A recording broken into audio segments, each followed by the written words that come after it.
Since their first inclusion back in Final Fantasy III, summons have been a recurring element of the Final Fantasy series, and as the series has evolved, so too have these summonable entities, both in terms of their appearance as well as their function within the game. In earlier titles, summons would usually be called forth in battle to unleash powerful attacks against the party's enemies. However, there were some exceptions.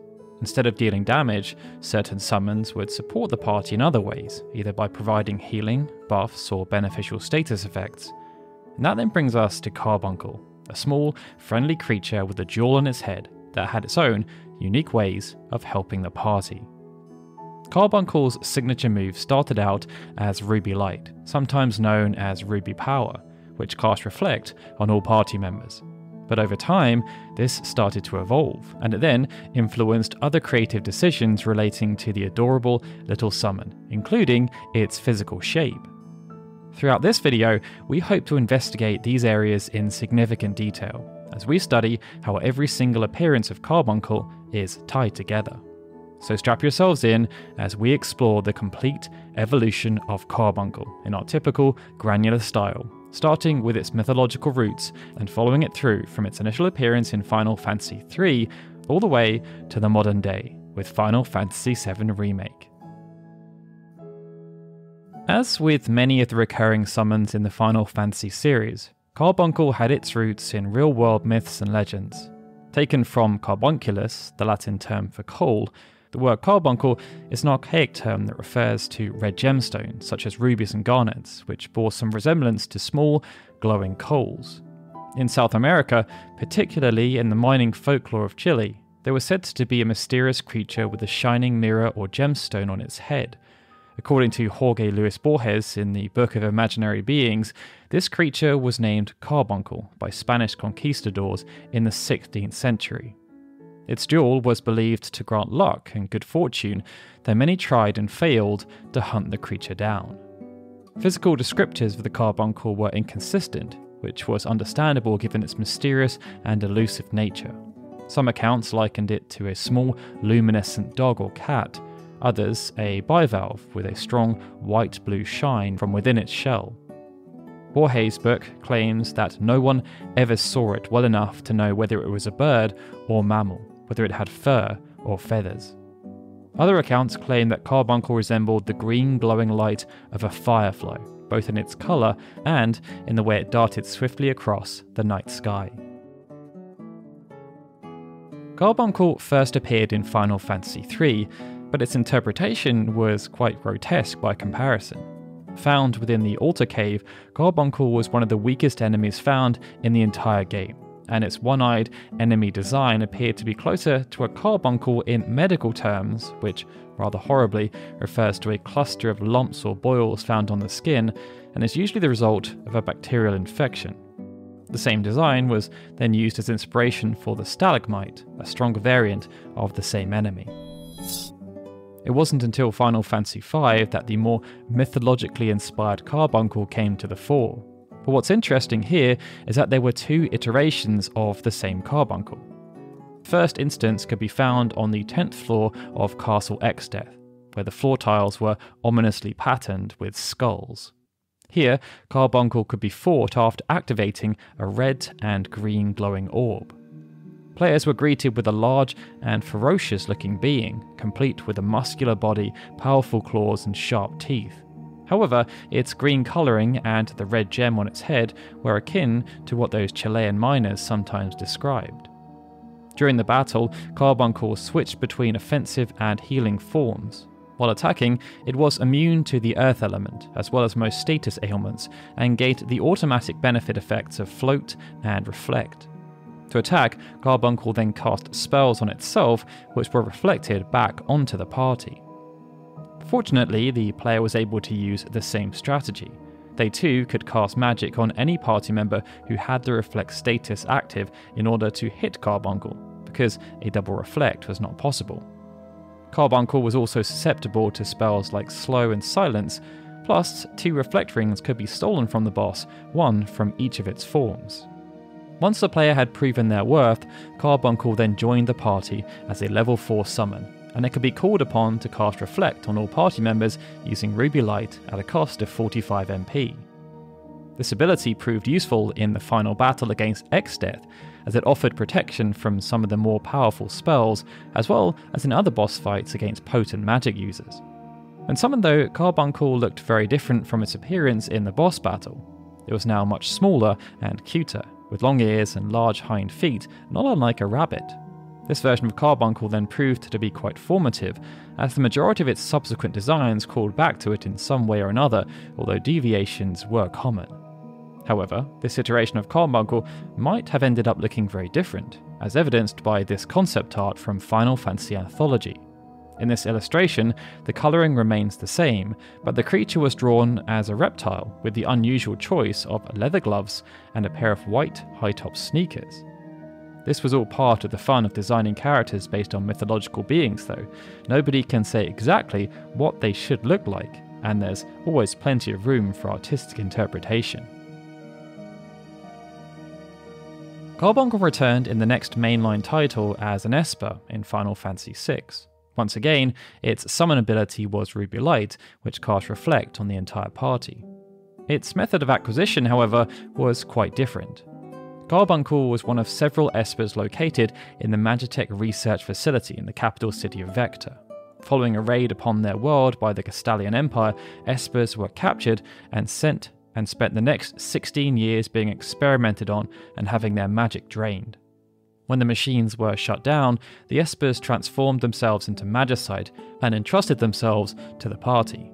Aside from its Ruby Light ability, which now costs 36 MP to summon, Carbuncle allowed the characters to learn several utility spells, including Haste, Protect, Shell, and Teleport.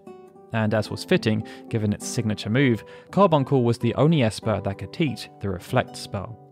In terms of its design, Carbuncle's sprite greatly resembled its summonable form in Final Fantasy V, the main difference being the colour of its fur, which was now drawn in light blue. According to in-game text, the shining fairy Esper uses its red eyes to cast Reflect on the party, though the colour of its eyes appeared to be yellow or gold in the pixel art, as was also the case back in Final Fantasy V.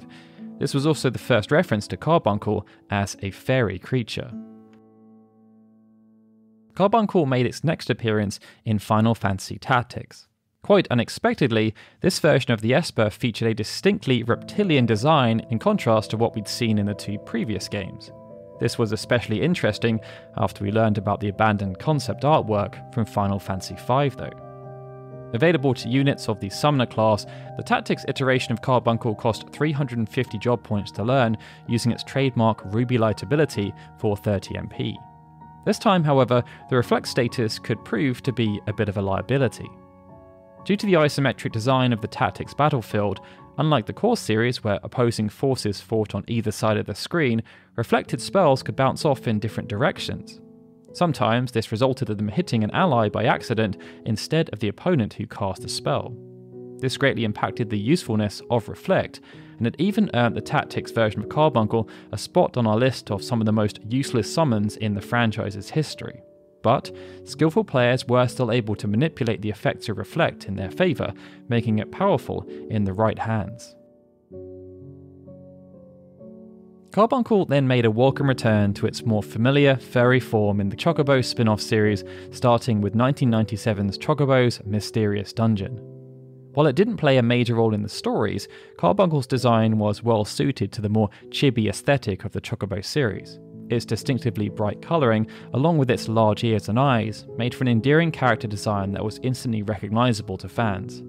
Some additions given to this version of Carbuncle included flashes of gold, with gold tips on the end of its ears, and what appeared to be gold markings on paw pads on its hind feet.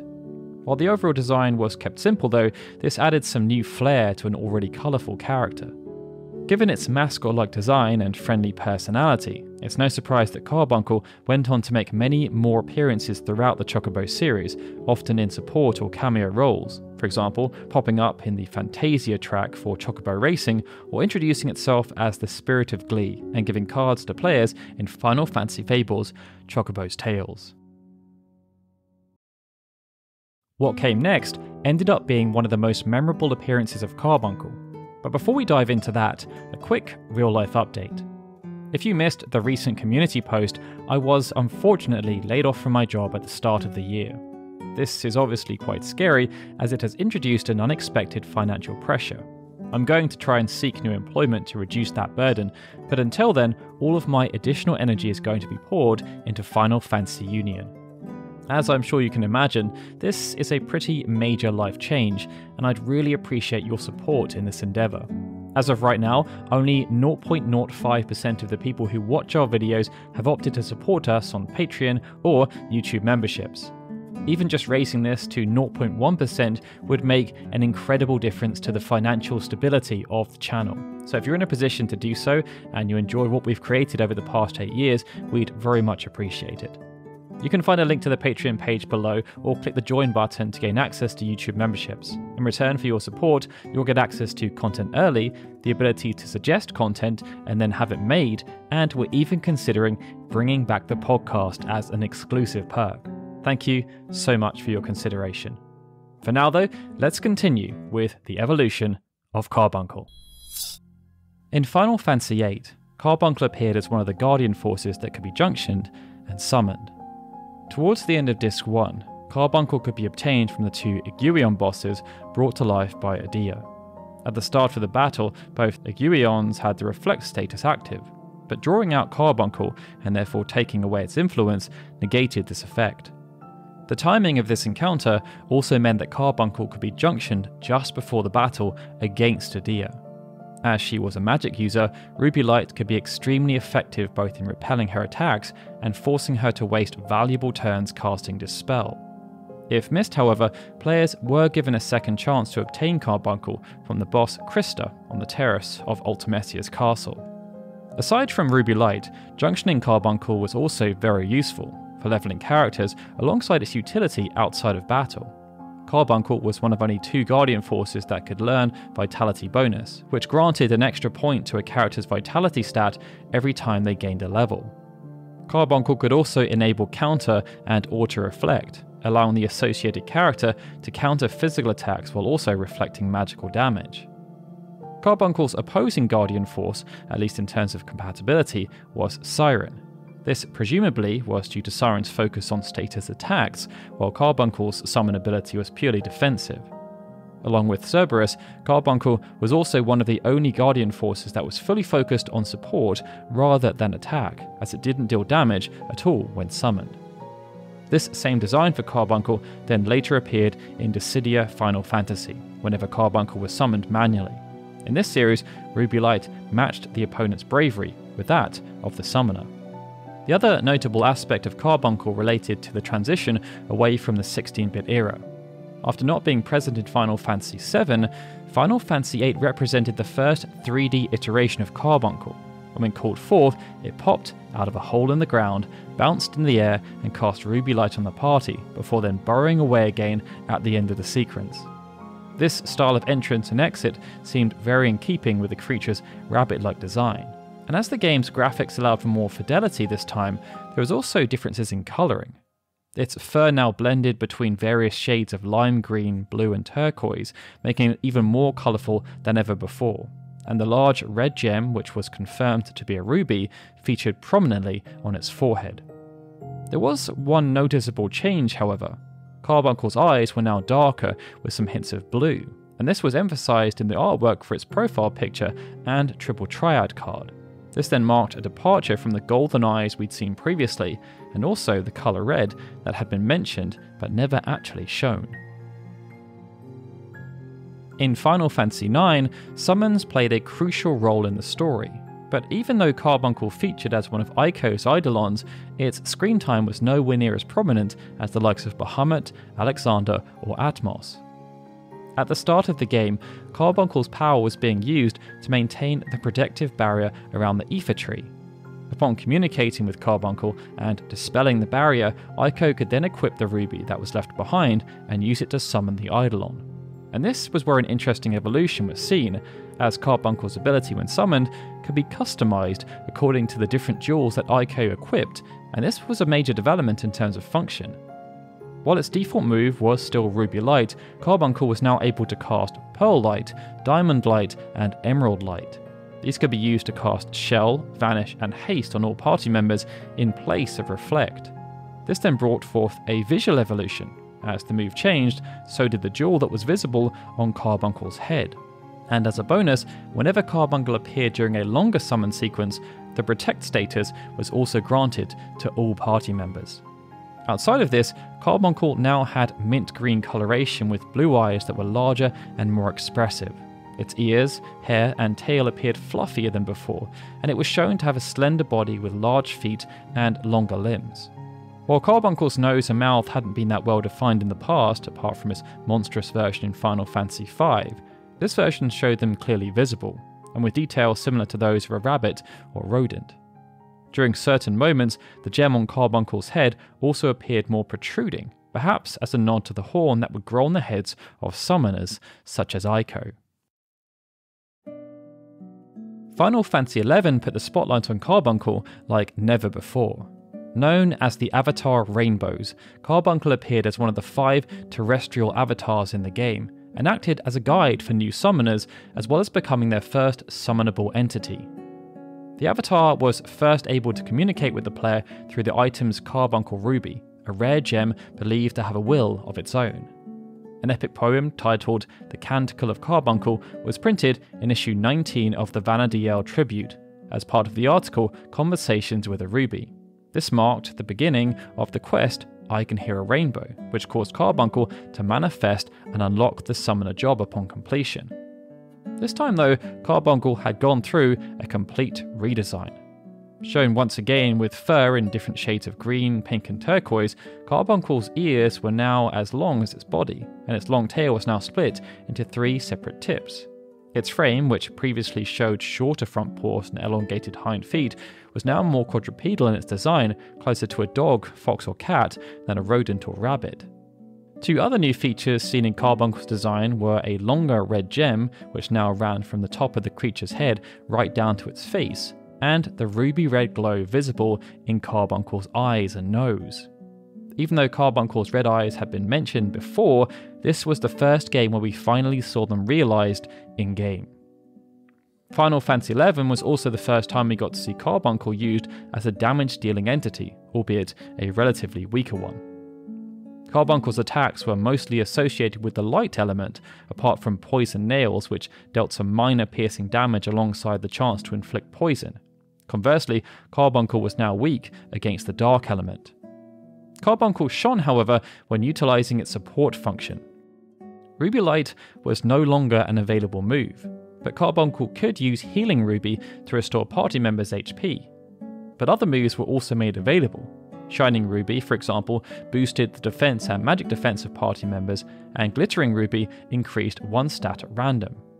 At high levels, Carbuncle could also learn Soothing Ruby, which removed status ailments, and Pacifying Ruby, which reduced a party's enmity. Carbuncle also had the lowest perpetual cost of any avatar, making it useful for certain tasks, and it learned auto-regen at level 25. While the summonable version of Carbuncle was relatively weak though, the notorious monster version, known as Carbuncle Prime, proved to be anything but, fitting for its first appearance as an encounter since Final Fantasy V. Appearing on the final battlefield of the quest Waking the Beast, Carbuncle Prime temporarily disappeared at several points of the battle, spawning different Prime avatars in its place before eventually splitting into 5 separate Carbuncle Primes. Each one could then cast Searing Light when dropping to 1% HP, and this could be done multiple times. The Final Fantasy XI version of Carbuncle then reappeared in Dissidia as the artwork for the automated version of the summon. This could be obtained from the 3rd stage of the storyline, Destiny Odyssey 4. Carbuncle next made its return in Final Fantasy Tactics Advance. Like in Final Fantasy VI, the summon was now referred to in the text as Fairy Carbuncle, which appeared to have some influence over its design. While the earlier reptilian design was abandoned, Tactics Advance featured a Carbuncle quite unlike anything we'd seen before. Perhaps as a nod to the mythological Carbuncle, where it was unclear if the creature possessed feathers or fur, Carbuncle now had a set of angelic wings sprouting from its head, set above long flowing ears.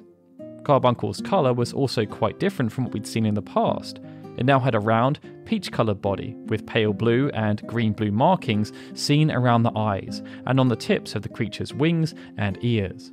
Carbuncle's tail, which was normally fluffy, was here shown to be long and thin, similar to that of a mouse. It could be learned by summoners who equipped the Garnet Staff, a reference to another red gemstone, and it could be mastered for a cost of 300 AP. Carbuncle could then be summoned to cast Reflect on all units in a given area at the cost of 12 MP. In Tactics A2, Grimoire of the Rift, a similar version of Carbuncle could be acquired by VIII summoners using the Pomegranate Staff. This name likely alluded to pomegranate seeds, which are bright red in colour and almost look like small rubies in a certain light. When summoned, Carbuncle again cast Reflect on all units in a large area. The artwork for Carbuncle then reappeared in the defensive strategy game Crystal Defenders. Carbuncle appeared as a summonable entity in W2 and as a boss character in W1 and W3. When summoned, it could nullify the resistances of enemies in an area, and as an enemy boss, it was immune to magic and could steal multiple crystals. Crystal Chronicles series then gave us yet another interesting take on Carbuncle. While these creatures were initially based on the summonable character from the main series, Carbuncle ended up being presented as an entirely different race of beings with a radically different appearance from anything we'd seen before in the past. This Carbuncle was scaled up to be larger than any of the human characters, and its body appeared to be covered in a green hood or outer shell pattern with golden swirls. At the top of its head, a red jewel was held in place by two long tendrils that were reminiscent of antennae. Beneath this, Carbuncles had a white, furry underbelly, small dark faces, and bright, golden eyes. Claws were visible on the feet of their small, stubby hind legs, and their tails were tipped with a rounded pattern. Crystal Chronicles also gave us a major evolution, as Carbuncles were woven into the very fabric of the story. Having lived in the legendary city of Magmel, where they had been sleeping for thousands of years, Carbuncles had awakened and initially expressed a firm desire to be left alone. But as they started to warm up, they began to share their immense knowledge of the world with the player, including the history of the Great Crystal, the Meteor Parasite, and the spread of miasma. While Carbuncles were unaffected by miasma and able to pass through it freely, they placed their hope in others to rid the world of this plague. The Carbuncle race then made a few more appearances in the Crystal Chronicles franchise. One of them appeared in Ring of Fates at the end of a dungeon in the Shadowlands, and a Carbuncle was mentioned in My Life as a King by the travelling Moogle Stiltskin, as a wise sage that spoke of a legendary ability called Architect. While most of the series' more popular summons weren't featured as espers in Final Fantasy XII, many of the characters were referenced in the names of airships. This is why the 8th Fleet of the Imperial Army included a ship named Carbuncle alongside Shiva, Ifrit, and Leviathan. Quite fittingly, the Carbuncle ship was designed with a large red jewel shape placed on its front. But while its Esper form was absent from this installment, Final Fantasy XII Revenant Wings saw Carbuncle return as a summonable being. And as you may have guessed, this form was, once again, quite distinctive from the versions we'd previously seen. As always, Carbuncle featured a red jewel on its head, and its default colouring fell somewhere in the spectrum of green and blue. This time, in a darker shade that was more close to teal. Its face was now black though, as had been seen in Crystal Chronicles, and its long ears were now also coloured black. Carbuncle had 4 legs, a long tail, and a white underbelly, as we'd seen in more recent iterations, although this time it was far more difficult to determine what type of creature it was actually based on. Another unusual aspect of this design was the black stripe that ran from the Carbuncle's chin all the way down its body. Markings like these can usually be found on the backs of some rodent species, where it's known as the dorsal stripe, but not on the front. Some fans have likened this black line to a zip fastening, and even speculated that Carbuncle may be wearing a costume. Revenant Wings also featured an alternate colouring of Carbuncle when it appeared as an enemy sprite, in which the teal was changed to purple, and this also represented the first time it could be fought as a regular enemy as opposed to a boss. As a rank 2 Esper, Carbuncle then required 2 Aurosites to enlist and cost 16 affinity points to summon. Its abilities were very much focused on healing, and it had no elemental strengths or weaknesses. Carbuncle also boasted one of the highest magic stats in the entire game, second only to Shiva, and it was the only Esper capable of healing multiple allies at a time using its Ruby Balm ability. This then made the Revenant Wings Carbuncle very useful indeed. Though its signature move was not made available, it was alluded to in the Carbuncle's in-game description, which read, "The rays of its ruby light heal all they touch." Now, summonable entities weren't really part of Final Fantasy IV Heroes of Light, but an enemy creature called Carbuncle was present, and much like in Revenant Wings, it was a rather generic enemy that could be encountered in the Great Tree area. Design-wise, the creature had very little in common with the recurring creature from the main series. The red gemstone, which was one of the defining features of Carbuncle, seemed to be absent entirely. Instead, it was a flying creature with a round body, and as such, it had immunity to earth elemental attacks such as Quake, which could have been a reference back to the Carbuncle boss iteration in Final Fantasy V. However, we probably shouldn't spend too long analysing this particular design of Carbuncle, as it was essentially a palette swap version of Ratatox, another enemy encountered in the Great Tree, which was named after the squirrel from Norse mythology. Carbuncle did, however, make a more faithful return to the series in Final Fantasy XIII, though perhaps not in the most expected of ways. This time, Carbuncle was the name of a fal'Cie, and its job was to manage food production for its citizens. Being reimagined as a fal'Cie was always bound to leave Carbuncle looking a bit different. However, one aspect did remain, the large red crystal. As a fal'Cie, Carbuncle featured a symmetrical structure, similar to the wings of a butterfly, with a face on each wing. It was encountered by Hope and Lightning in Palamporum and was later seen in Orphan's Cradle. Curiously, however, a more mascot version of Carbuncle also featured during the Pomp to Sancta parade at Nautilus. It appeared as an Eidolon, along with other recurring summons from the series including Ramuh and Ifrit. This was also the first time we heard Carbuncle speak out loud, as opposed to making its usual squeaking noises. In this version, Carbuncle was shown fully clothed for the first time with a ruffled shirt, red pantaloons and black boots. Concept art showed gold adornments on its ears, which were long and wing-like, and coloured in shades of green, blue and turquoise. The gold detail then remained around its face in the final version. Carbuncle dolls also existed in-universe as merchandise available for sale at Nautilus. Details from the Ultimania even gave us some idea about how these might have been manufactured, with buttons for eyes, golden cloth around the ears, and a red jewel made of semi-transparent plastic. These dolls then reappeared throughout the 13 trilogy, with one being obtainable as treasure in 13-2. There was also a side quest in Lightning Returns that was centered around finding a child's toy via the quest The Things She's Lost.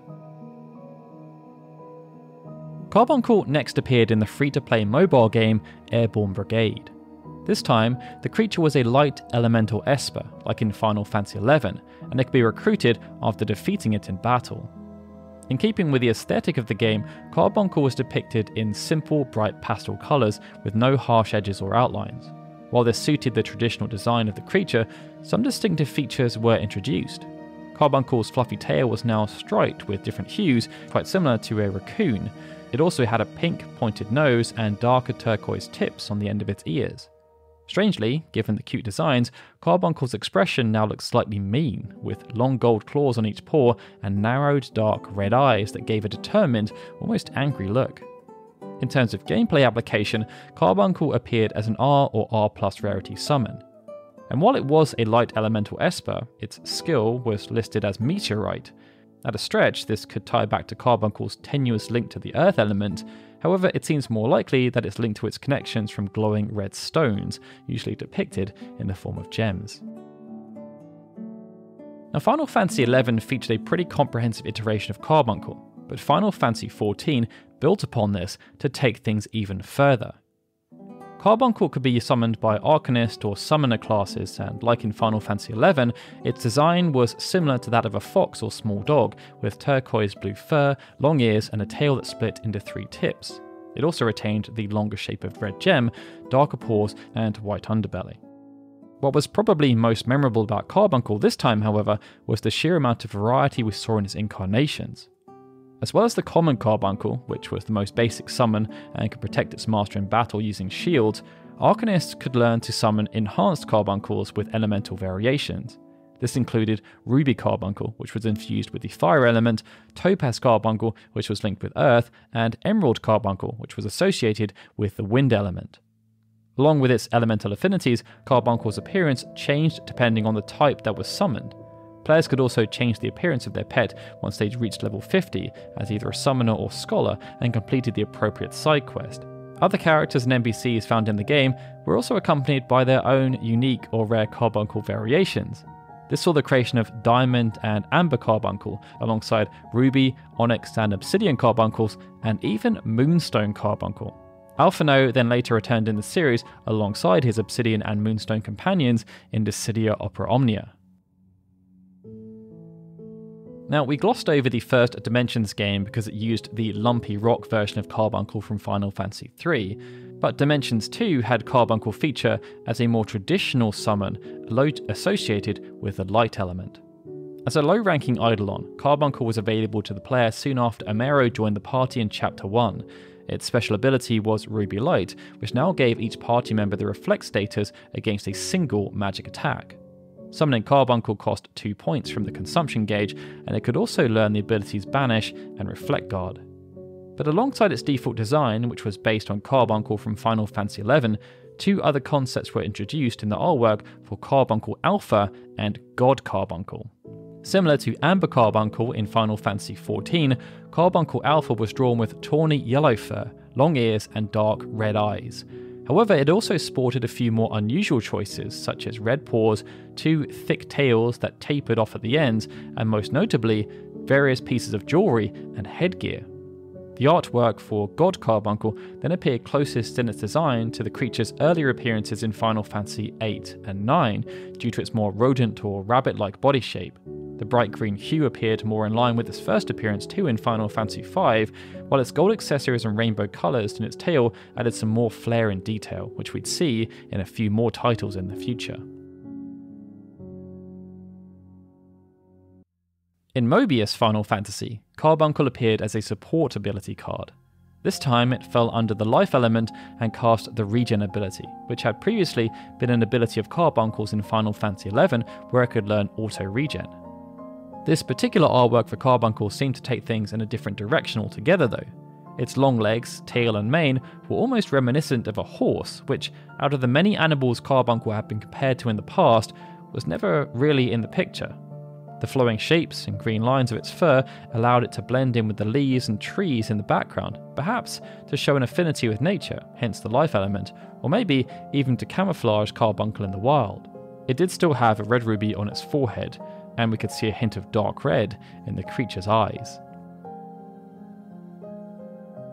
In Brave Exvius, the method of recruitment for Carbuncle harkened back to its first appearance in Final Fantasy V. Found in the aptly named Carbuncle Grove in West Aldarion, Carbuncle was a supportive summon that could be earned after defeating the creature in a boss encounter. In its official artwork, Carbuncle was as cute and colourful as ever. Its fur was primarily jade green, and it had a long, flowing tail that ended in rainbow-coloured curls. The ends of its tail appeared as turquoise for its in-game sprite though. The long ears looked almost feathery in the end, perhaps as a callback to the Tactics Advance series, and its eyes were ruby red. As for adornments, this Carbuncle appeared to have taken the concept of bling to a whole new level. We could see some intricate gold details around the face and head, quite similar to what was seen in Final Fantasy XIII. As an Esper though, Carbuncle used Ruby Light, and it could also provide a variety of healing spells, buffs and wards for the player. Its moveset was aligned with the light element, and there was some debuffed attacks in it too. And as it was associated with the light element, Carbuncle was vulnerable to dark, and on this occasion could also grant immunity to the disease status. World of Final Fantasy brought back both Carbuncle and Topaz Carbuncle in the form of mirages. They were both powerful entities that could be captured in battle and added to the party, similar to summons in other titles. Although Carbuncle's cute aesthetic already seemed to be a fitting look for World of Final Fantasy, several changes were made to its design that hadn't been seen before and haven't been seen since. While still part of the creature's body, Carbuncle's head ruby was now completely round and appeared to float above its head. It also had a circle of smaller round rubies surrounding its tail. Carbuncle's eyes were now tinted with purple or lilac, and its long ears were placed at the side of its head, similar to those of a Dumbo rat. Its legs and body were dotted with dark purple markings, and its long, thick tail was patterned with swirling lines. Topaz Carbuncle was then essentially a palette swap of the regular version. In 2018 though, the Maxima Upgrade DLC introduced a new variant of Carbuncle that was known as Large Bunkle. Carrying on the idea of bigger carbuncles, Large Bunkle was, as the name suggested, a large carbuncle that was described as portly in the game's Mirage manual. It would sit upright in battle atop its curled tail while several gemstones floated in the air around its body. Large Bunkle also featured some more distinct, dark patterning on its fur, as well as some peach-coloured markings that may have been a subtle nod back to Tactics Advance. Carbuncle's next appearance in the mainline series was as the Guardian of Noctis in Final Fantasy XV. Even before the game's release, Carbuncle was featured prominently in the game's promotional material, including the free-to-play prologue Platinum Demo. The mysterious creature acted as a magical guide and in-game tutor to the 8-year-old Noctis, who'd been knocked out cold and was trying to navigate his dream world in order to wake up. During the demo, we also saw a short scene set in the real world where King Regis placed a small carbuncle figure at Noctis' bedside, stating it would protect him through his darkest dreams. The demo then ended with Noctis reaching the safety of his father's car and bidding Carbuncle farewell with the knowledge that they would see each other again. And the player could then rename Carbuncle at this point, with this name being retained in the full version of the game. But that wasn't all. Carbuncle's figure appeared in the web novel Final Fantasy XV Prologue Parting Ways, which was set the day before the events of the main game. There was even a digital spin-off manga announced through the Famitsu website titled Episode Carbuncle that followed the adventures of Carkun and friends. Now, due to this new universe, Carbuncle's design underwent quite a few changes. However, there were several elements of the character we'd seen before. While paler in colour this time around, Carbuncle still had a hint of blue fur that was first seen in Final Fantasy VI. Its head ruby was shaped into a small protruding horn, not unlike the one seen in Final Fantasy IX, and it retained its fox-like appearance from Final Fantasy XI and XIV, with it now much closer to that of a fennec fox, with its colouring resembling the white coat of an Arctic fox. As had been seen in some earlier titles, Carbuncle was able to assist the party with buffs and healing powers, particularly on easy mode where it would revive KO'd characters in battle and grant them a significant boost to their attack and defense stats. However, Carbuncle's appearance was usually disabled on higher difficulties. Carbuncle next appeared in War of the Visions. This design for Carbuncle leaned heavily into the endearing qualities of the creature, with its fluffy coat, small body, and exceptionally large ruby eyes. Like the MMO versions, Carbuncle's tail was also split into 3 tips, but this time its white belly was replaced with a mass of thick white fur around the collar. Summoning Carbuncle would then cast Reflect on nearby allies for 3 turns, while also raising their heal power. This would also have some additional benefits, such as raising attack and magic stats of allies and reducing the light resistance of enemies. Carbuncle's other abilities included boosting evasion, granting resistance to the dark element, and other moves such as light attack and demon killer. That then brings us to the most recent iteration of Carbuncle, which was seen in Final Fantasy VII Remake. While Carbuncle was not present in the original game, it was made available in Remake, with the Carbuncle material being given to players as a pre-order bonus. Despite the fact its signature ability couldn't be used though, as the Reflect status hadn't been included in the game, Carbuncle was still able to cast Ruby Light. Only this time the move granted the barrier effect, which halved any physical damage inflicted on the party. As well as this, Carbuncle also had other abilities such as Emerald Light, which cast haste on all party members. Carbuncle's ultimate move in Remake was Diamond Dazzle. Similar to the abilities of the Phoenix Summon in other games, Diamond Dazzle restored HP to the party and could also revive characters that had been KO'd, just like in Final Fantasy XV. But as you'd expect at this point, Carbuncle's design was once again quite different, and was now closer in appearance to a cat or small dog, such as a Pomeranian. However, its most distinctive feature this time around was its massive forehead, presumably added to accommodate its large red jewel. While not everyone was a fan of this new aesthetic, as evidenced by some pre-release articles on the game, Carbuncle's abilities were extremely useful in protecting party members and getting them back on their feet when the need arose.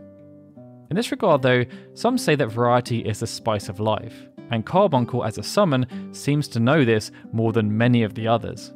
While always recognisable to Final Fantasy fans, Carbuncle has never been afraid to try out a new look, and this has seen some extreme variation in its form throughout the years. The most defining features are almost always the large ruby on its forehead though, and the soft greenish blue colour, but they haven't always featured.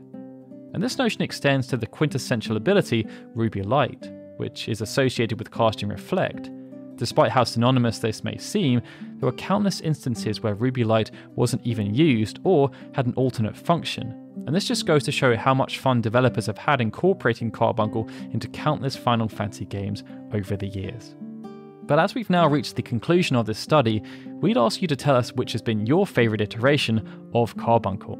Also, if you found this video insightful, we'd very much appreciate any interactions you can offer in terms of liking the video, commenting, and sharing it around to people who you know might like this kind of content.